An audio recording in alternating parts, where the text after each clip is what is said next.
दोस्तों नमस्कार। आप सभी का बहुत बहुत स्वागत है। आपके लिए आ चुका है अर्धवार्षिक परीक्षा का असली पेपर। तो आप लोग सभी तैयार हो जाइए, क्योंकि आपके सामने आपका हिंदी विषय का पूरा पेपर आ चुका है। चलिए बिना देर किए स्टार्ट करते हैं। आप सभी की जानकारी के लिए एक बात हम बता देते हैं कि हमारा जो ऐप है उसको भी आप डाउनलोड कर लीजिए, और ऐप की लिंक हमने अबाउट सेक्शन में, चैनल के अबाउट सेक्शन में ऊपर ही ऊपर दे रखी है।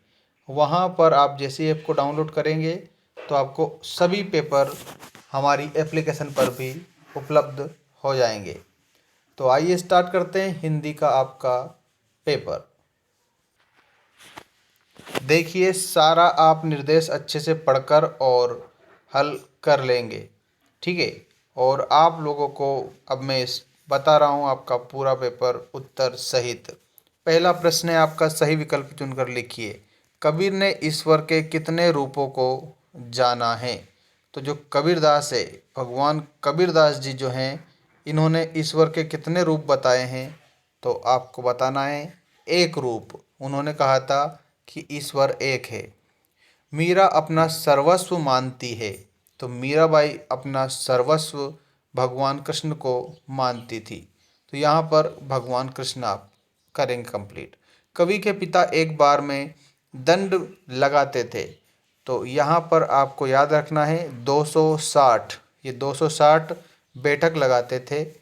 इसके बाद में देखिए, चौपाई में प्रत्येक चरण में मात्राएं होती है।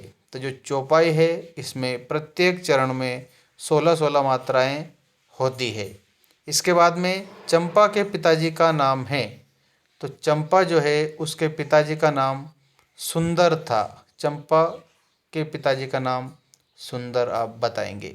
जल्दी से जल्दी आप सभी ऐप को डाउनलोड कर लीजिएगा, क्योंकि उसमें आपको सारे पेपर की अपडेट मिलती रहेगी। देखिए, रिक्त स्थानों की पूर्ति उचित शब्दों के माध्यम से कीजिए। दुनिया सोती थी पर दुनिया की, तो यहाँ लिखेंगे आप जीभ जागती थी। दुनिया सोती थी लेकिन दुनिया की जीभ जागती थी। मियाँ नसीरुद्दीन किस्म की रोटियां बनाने के लिए मशहूर थे, तो ये 56 किस्म की रोटियां बनाने के लिए मशहूर थे। तो यहाँ पर आप 56 लिखेंगे। लॉर्ड कर्जन ने भारतवासियों को गर्म तवे पर की भांति नचाया है, तो यहाँ पर आपको याद रखना है पानी की बूंदें, इसमें उत्तर में लिखेंगे पानी की बूंदें की भांति नचाया है। अब देखिए, आपका अगला प्रश्न है, भारत शब्द भाषा का शब्द है। तो भारत जो है यहाँ पर आपको याद रखना है संस्कृत भाषा का शब्द है, संस्कृत भाषा का शब्द है। अब नेक्स्ट प्रश्न है, धनराम दर्जे तक ही स्कूल का मुंह देख पाया था। तो यहाँ पर आपको याद रखना है तीसरे दर्जे तक ही, ठीक है। एकांकी अंक की विधा है, तो एकांकी एक अंक की विधा है, ठीक है। तो यहाँ एक आप लिखेंगे। जामुन के पेड़ के नीचे दबे आदमी को दाल भात ने खिलाया था, तो यहाँ पर आपको याद रखना है माली ने खिलाया था, ठीक है। इसके बाद में आपका सही जोड़ी बनाइए वाला प्रश्न आ चुका है, उत्तर सहित बताऊंगा।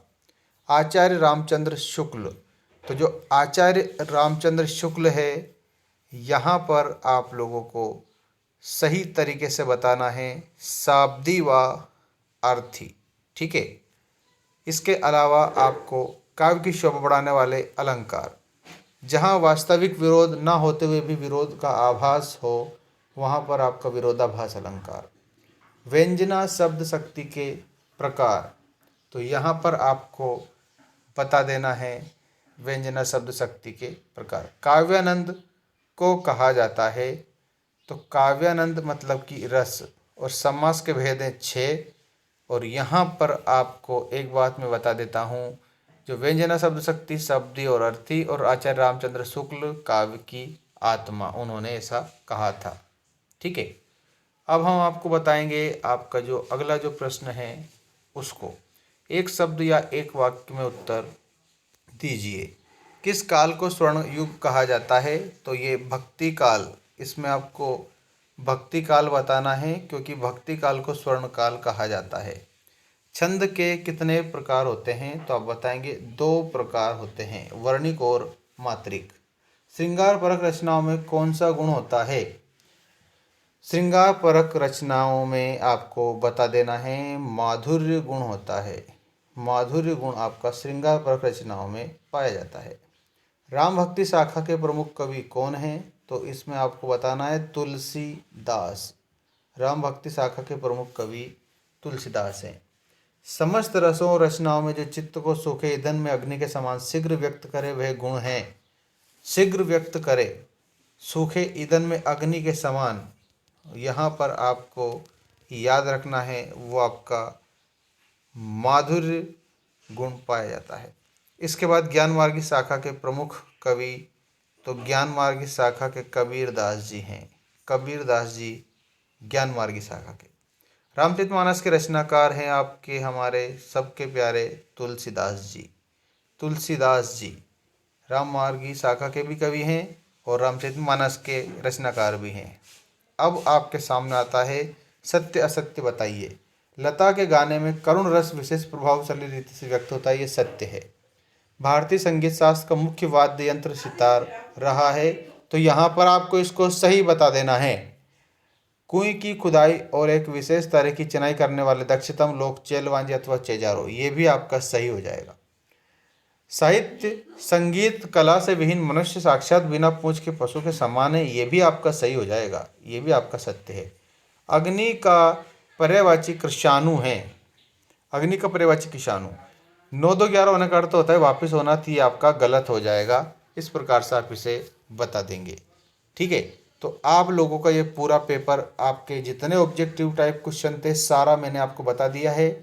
अब अगले वीडियो में आपको और भी इम्पोर्टेंट अपडेट मिलेगी, तो जल्दी से जल्दी आप याद कर लें इसको परीक्षा के लिए।